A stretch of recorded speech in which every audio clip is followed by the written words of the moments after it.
Hello, my name is Avantika Pedamallu, and I want to talk about the worst of capitalism. I first want to talk about Peter Piper.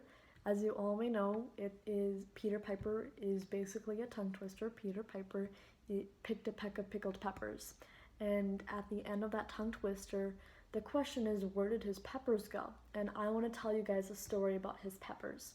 Now, Peter Piper was walking across the road. Right, he stumbles upon this road sign. Out comes his pickled peppers, and Mrs. P, a lady across the road, sees this glorious looking pickled peppers, and she decided that she was going to sell them, and she was going to create a company called Mrs. P's Peppers.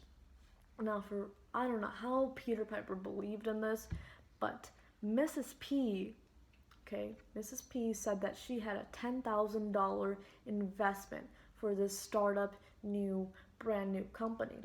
Peter Piper was convinced, and he signed a contract where he would give her all of his pickled peppers, she would sell it, and he would only get 10% of the profits. And on went Mrs. P. Mrs. P got a stall on the side of Mayhem Square, where she would start with the lowest prices, slowly climbing higher into unreasonable rates. She would also take these pickled peppers, all the same pickled peppers, say they were 5 different products with 5 different names with 5 different prices, and sell it to all of her customers, even though they were the exact same quality and the same exact pickled peppers. There was no difference. And so she went on her way, scamming a bunch of people, fooling them into her Mrs. P's Pepper Company. Even in her own company, her employees were treated horribly. They did whatever the heck she wanted, whenever she wanted them to happen. She had a tiny HR department because somebody told her that she needed it. And so afterwards, she didn't even need to work. And so she stayed in her house with a great pool with butler that has a butler as well. And she was living the high life as a billionaire. And she continued that way so freely for about 15 years.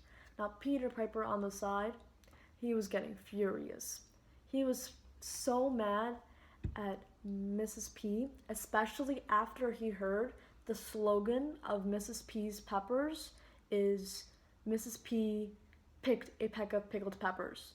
That's Peter's, not Mrs. P, but he can't say anything about it because Mrs. P already has the trademark for that. So he ran all the way to the media. The first thing that he could think of is go to the media.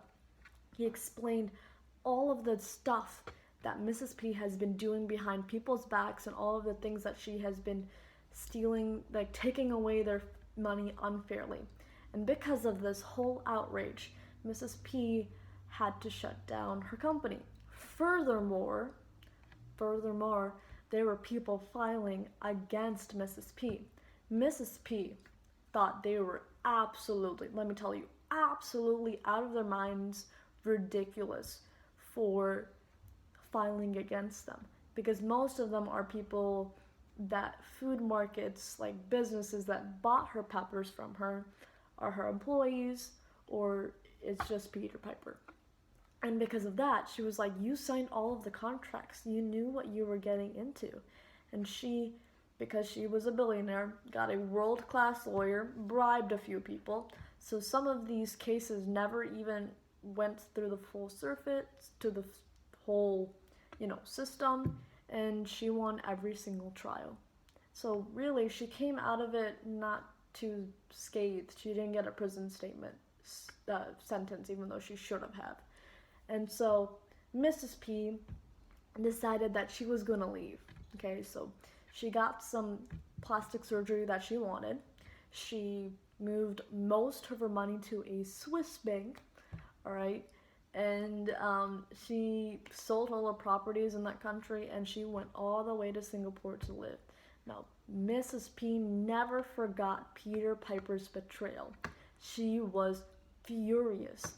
I mean, Peter Piper was living a decent life. I mean, if he didn't meet Mrs. P, he wouldn't have become a millionaire. I mean, sure, she was a billionaire, he was a millionaire, but whatever. He was still living a decent life, and Mrs. P was so mad, and she vowed to never make that mistake again. As in, she's still going to scam other people and steal other people's money and exploit them still. But she would make sure that they wouldn't go to the media or do any of that again. And so when she was walking down one day on a private beach, she met Sally. You know, the one that sells she sells? Yeah, she met her. And so that is the story I wanted to tell you guys about. And this is the worst part of capitalism. And unfortunately, that is something that most of us is going to face. The fact that we are probably either going to exploit or being exploited by other people.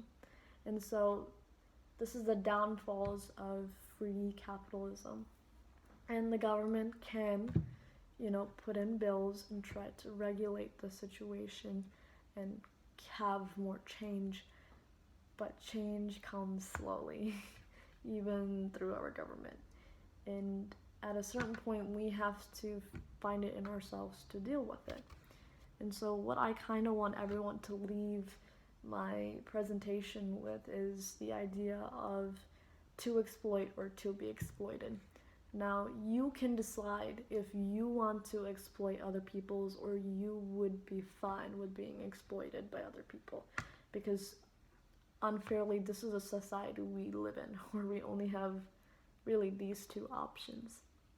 And whatever choice you make, that is up to you.